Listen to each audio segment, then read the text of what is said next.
welcome back to Lush Life, No Labels. I'm Michelle, and I have a very special guest joining me on this week's episode. Guest, would you like to introduce yourself? Yes. Hello, everyone. I am Kaya. Happy to chat with y'all today.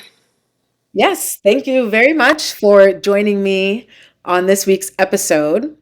And we'll actually start with our story of the week this week. You said earlier that there's something you want to share. So this week, I saw an interesting story about relationships, and it has to do with choosing partners. Someone was telling the story about someone who, in theory, did all the right things when it came to relationship. They met their partner in college, and they dated for a couple years, and then they got married and built their careers, and then they started having kids, and they had one kid, and then two, and then three. After the third kid, this was like a Black couple, the woman's husband decided that he didn't like his life anymore, and he no longer wanted to do. What do you mean he didn't like his life? Like, he didn't like his life anymore. He felt trapped in his life. In the family he created, he felt trapped. Okay. Yeah. So he left them? Yeah, he left. And it was sad because she said that this man was a great father while the couple was married. But as soon as they got divorced, he didn't see his kids anymore. A lot of people talk about Black women and statistically higher, like having a higher rate of single motherhood and all that stuff. But this was a Black woman who followed what society says you should do. Meet your man, young, court him, marry him, then have the kid. But she still was a single mom. And some of the takeaways that people, at least in the chat, were having was that, one, you should only, as a woman, have as many kids as you can take care of. Right? So you can always think that you're going to have all these kids and your husband's always going to be there, and he might not be. He might just walk out. He might pass away. Yeah, he might. You never know. As a woman, like, you should be prepared to raise your kids alone. Yeah, don't have 6 kids assuming that your husband will always be there, your partner will always be there. Have as many as you feel like you financially and you have the emotional and physical capacity to take care of. So you do everything right and still lose, right? Yes. Yeah, we try to put a lot of blame on women for choosing and how we're supposed to be choosing right, but some people are just not good partners, and sometimes people change, and you never know if the person that you marry or whatever is going to be that same person, especially after kids and all that stuff. So, yeah. Moral of the story, you never know. You never know. It's a great ender. And that actually will take us into our topic, which, despite the unfortunate ending of this relationship you just laid out for us, Kaya, our topic is actually on healthy romantic relationships today. Relationships are unique to the people who are in it. So just because this couple's relationship didn't turn out the way they may have hoped in the beginning doesn't mean that other relationships can't blossom and continue to blossom. Definitely today we'll focus more on those healthy aspects of relationships. Do you want to tell us your current relationship status? So I just got married almost a year ago. I just had my honeymoon, actually. We went to, a little Asia tour. Started in Southeast Asia and ended up in Japan. So it was very, very fun. I had a really good day in Bangkok where I went to one of the temples and I got to dress in the traditional garb. Even though I'm a Black woman in Thailand, I thought it might be offensive to wear the traditional garb, but I looked it up. Apparently it's not, and they appreciate it. So I saw some other Black people out there. I don't want you to be canceled. Yeah, don't cancel me. I got to dress up in one of the traditional Thai outfits and then go to the temple and take photos. My husband was a really good photographer that day. He got all the angles. And then we did a bar crawl in one of Thailand's tallest buildings, and we got to go out and ride through the city in tuk-tuk. So it's just a nice little day in the city in Bangkok. It was really fun. Great. I'm glad you enjoyed the honeymoon. Welcome back. Thank you. Back to healthy romantic relationships. How did you guys meet? So we met in college, freshman year. It was actually a really weird instance. I had a friend. She was my closest friend in school at the time. And we were going to Holi, which is the Indian Festival of Colors. And I went and she said, there's this guy that I'm friends with. He's going to meet up with us. And when we meet him, and I still remember seeing him and etched into my memory. At that moment, I did not know that this guy was the one. He put a photo we had taken at the event, like a photo of me, my friend, and him as his profile picture on Facebook. Mm-hmm. And I was like, what the fuck? Like, this guy is very weird. And didn't talk to him for like a year. And then he had messaged me on Facebook and I decided to reply to him. You know, the rest is history. One thing that stuck out to me was that I felt at home with him from the first time we ever hung out. I was very guarded with most people. And like, I wasn't used to being myself with most people. And I think even close friendships that I had in high school and college, I never really let my guard down completely. Mm-hmm. But for some reason with him, the first moment I met him, I felt like I could let my guard down. I remember I used to always wear makeup in like college. I didn't care if he saw me without makeup. I didn't care if he saw the real me. Mm-hmm. And so that's like what made me know he was the one. I think it took a long time for me to accept that he was the one. But I think like I never felt like that with anyone but him. That's so sweet. And now you're married.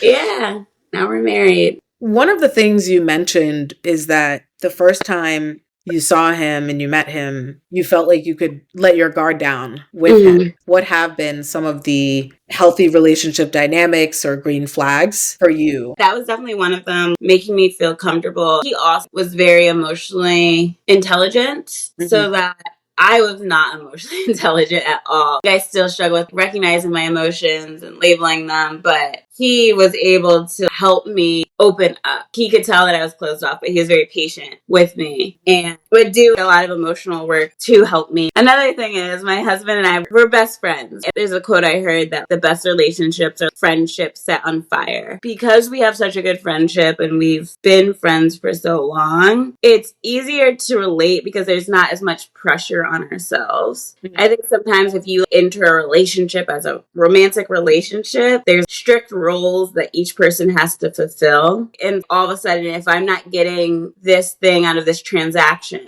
our relationship is over. If I'm with this person because they're hot, that's part of the transaction. They're supposed to be my hot wife. And also, if it's not hot anymore, then the relationship is disintegrating. But for us, we're friends first. So even if the roles of relationship don't work out, we always have our friendship. And I think sometimes even going through hard times, you know, I'll be mad at him because I'm like, oh, you're not fulfilling this role as a husband or a boyfriend. But sometimes if I can just have empathy for him as a friend, then I'm like, if you're just my friend, how would I feel about this? I'd be like, oh, I just, you know, want to give him a hug or something. And I That's think a great way to think about it. Yeah, every relationship, people get in relationships for different reasons. So I don't think every relationship has to be like that. But for us, that's what it is. Like, And yeah, just being friends. It works, right? I agree. People get into relationships for different reasons, but sometimes those reasons can be the downfall of the relationship. So it is important that you guys have that mutual trust and loyalty to each other to address things with each other when there are challenges, but also that you know each other so well. You can joke around with each other. You have fun together. Without having to fulfill some of those traditional roles. You can be in each other's company. If you enjoy doing those things with your friends and then you enjoy doing it with your partner, I think you're saying that's one of those parts of your dynamic. Yeah, exactly. My dad always used to hear us talk on the phone. He's like, one thing I admire about your relationship is that you guys are friends. That is one of the foundations of a healthy relationship and a green flag. Yes. I would say another big one is good communication. Good communication is one of the key foundations, I'd say, to a healthy relationship. You mentioned before that when you met, he was emotionally intelligent. One thing I learned is how to have disagreements better. I forgot who came up with this concept, but basically they call it like the 4 horsemen of relationship death. It's like a cycle that couples can sometimes get into. There's criticism, then contempt, then stonewalling, and then I forget. But like basically sometimes I would notice that if we'd have disagreements, they would follow that pattern. And we've learned to call that out. Say we're having a disagreement and then I say something critical and then he responds with contempt. We're now able to be like, okay, like if we continue down this cycle, it's not going to end well. Maybe instead of me criticizing you, I'll use I statements. Like I'll say, I feel this way instead of like, you made me do this because that's going to trigger you. I'm so happy you brought that up because when I was in business school, I took a class called Difficult Conversations. Yeah. And this is one of the first things that we learn is when you're having a conflict with someone, how do you start, if you are the one bringing it up, how do you start that? Using the I statement, saying something like, I feel this way, or I felt this way when this occurred. You're explaining how you felt in the situation. You're not saying that person did something to you, because the issue becomes once you accuse someone of doing something to you, like you did this to me, Yeah. they become defensive. And it's much harder for them to try to work with you to get to a solution because now you've accused them of something. They have to defend themselves instead of having the conversation about why you felt the way you felt, what the behavior. So call out the behavior, not the person. Yeah. And then, so I'm happy that you said that. That class was, oh my God. One day I'll talk about that class on this podcast, actually. I learned a lot. Yeah, I mean, that's real. It's like, we're both just humans and what you feel might be accurate, but if the other person feels triggered, then you're not gonna, because like it can lead to stonewalling, which is like people not talking, like silent treatment, and then you don't want to go to those realms because then it makes your relationship just fall apart. And then also one thing that we try to do when our communication is not bring up the past. Okay, if something happened 5 years ago, you shouldn't be like, and you did this 5 years ago, right? Like, it should be like, okay, if we've forgiven each other, and only deal with what's happening right now. That's been important with communication. Yeah. And then another one I do want to touch on too is the dynamic between the people in the couple, like keeping that relationship between the two of you. Do you think that that is part of the healthiness of your relationship? Yeah, I think that I tend to be protective of my relationship when talking to like just certain girlfriends. Just because when I was younger, like in college, I had an issue with some of my friends and my now husband, and I had a group of friends that hated him, and they would say critical things about him and try to encourage me to choose someone else. And I think that they were projecting their value system onto me. They valued maybe more material things when it came to a relationship, like money and status. And they also had different political beliefs and things like that. And because of all those things, they didn't like him. I needed to have been confident in myself at that time, like what I really wanted out of life. You have to be careful of who you open your relationship up to because they might try to criticize it. And sometimes they criticize it because they're just not happy. Or they just don't like their relationship, or they just don't have a relationship and they don't want you to be happy. So keeping your relationship away from unhappy people, and then also not communicating too much with other people about any issues that you're having. Don't call your mom up every time you're fighting with your man, because your mom's gonna remember that and she's gonna still be mad even if you've moved past it. But I also think they only have those few things to go off of, whereas you have a lot more things about this person. Yeah. And then I've also heard people say it's like emotional cheating if you, like, say you're at work and you're talking to you're having issues with your husband and you're talking to your male coworker about the issues you're having with your husband. Sometimes that can make your relationship weak and communicate to people that, oh, I'm open because my relationship is struggling. That's actually happened to me before. When I was in a long distance relationship with my now husband, I told a guy about it and he tried to act inappropriately with me, and I'm like, I have a boyfriend, and he's like, oh, I thought you said you guys were having trouble. It's like, okay, no, I still have a boyfriend, don't touch me. So boundaries are important because people are looking for weakness in your relationship. Some things are best kept private. Yes For sure. Okay, you have your healthy romantic relationship. You have all of these great character traits. Sometimes life happens and you have to decide if you're both willing to stick it out through the difficult times. Things can happen between you and your partner. Other things, external things can happen that have nothing to do with either of you. Someone could be laid off. Someone could be dealing with something with their family. And so it's not, right? It's like that's an external thing that might make times harder for the both of you as you continue through your relationship. In the situations where it's an external difficulty, so where you two are good, but other things are just happening, like in life. Mm-hmm. How do you maintain supporting your partner through those difficult times? It's a good question. Because that can put a strain on a relationship as well. It sometimes is a question of, is this emotion that you feel, this bond you feel enough to take you through the hard parts of life? Sometimes it's a resource question.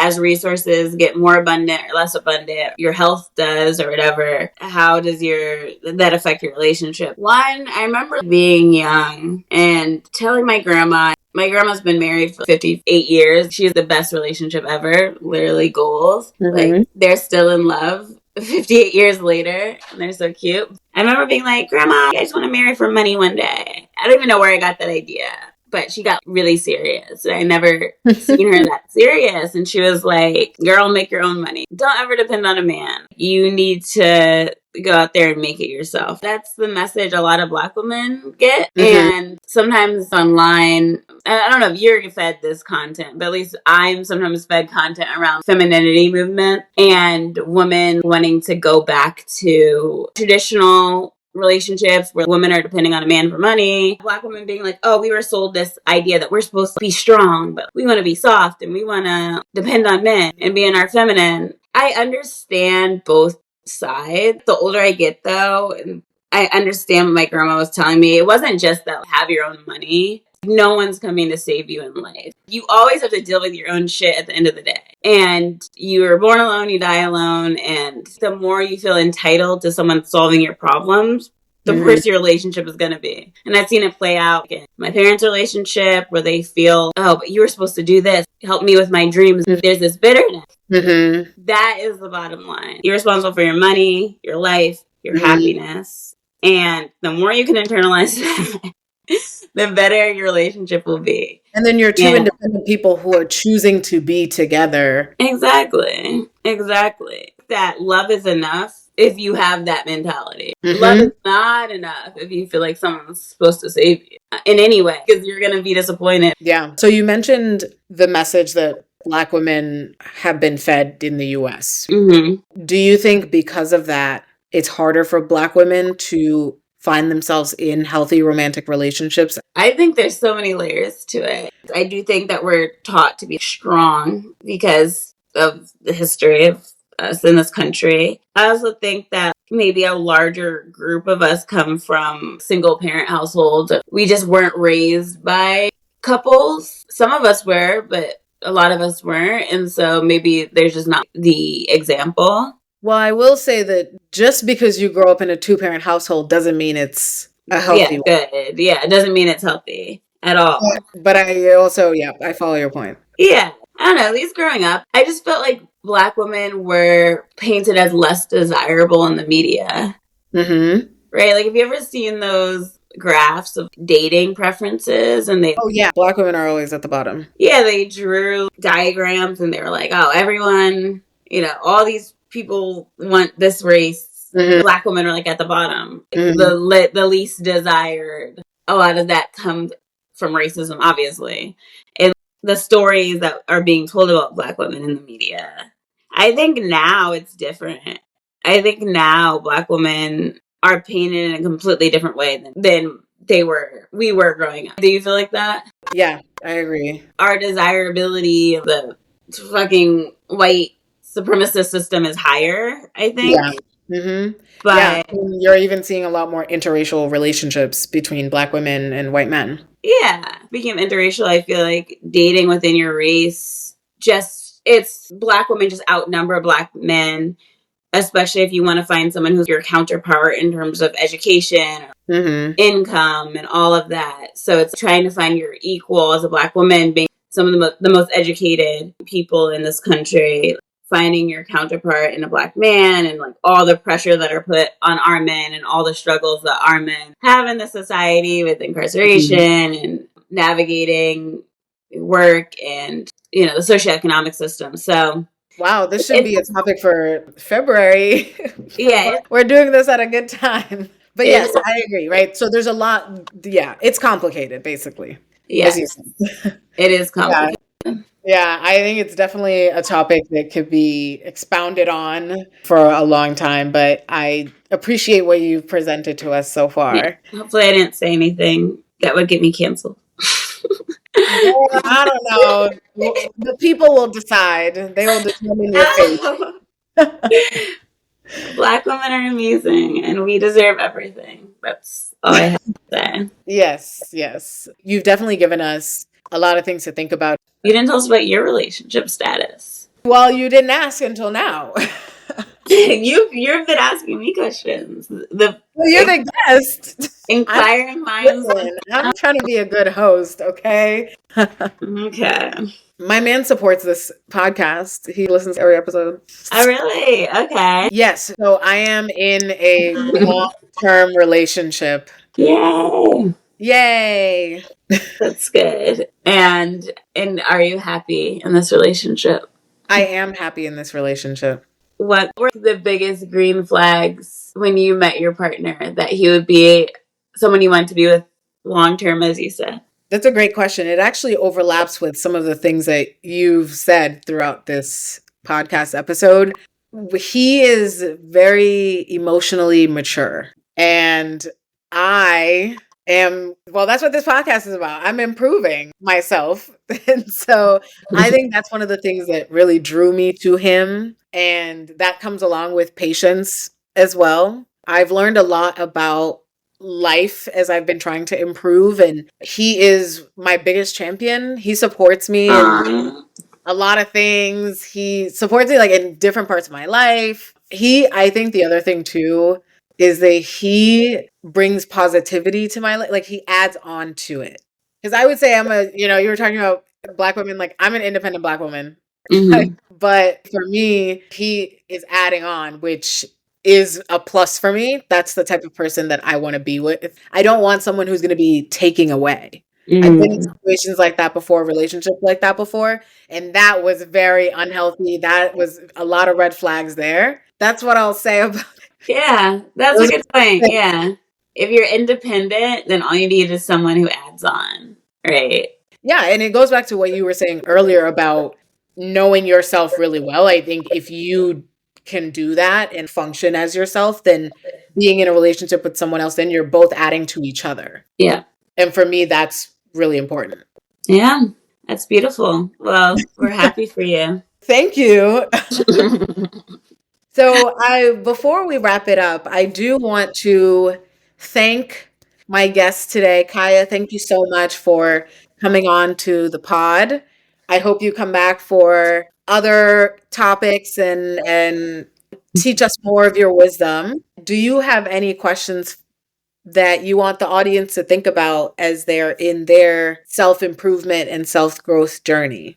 A good question. Let's see. Before I met my husband, I did have a list and I got everything on my list. I wish I could find my list. I was like, this is what I want. I want him to be over 6 feet. I want him to be smart. I want him to be black. There's other stuff on there, but I'm pretty sure he checked all the boxes. And it wasn't looking for a man when I found a man, but I knew what I wanted. So when I found him, like I knew that he met that. So my prompt for the audience would be, if you are looking for someone, make your list. And yeah, just don't be afraid to write down exactly what you want and don't compromise on it. I have a coworker who just got married and, she had a list and she got everything. So I feel like sometimes if you put that energy out there, you're really clear, you're more likely to get what you want. It doesn't mean you have to actively go out and look, but at least know what you're looking for. So, yeah. That's a great question. So one question that I'll ask is, what is a green flag you've seen in a relationship or a green flag that you've given as a piece of relationship advice?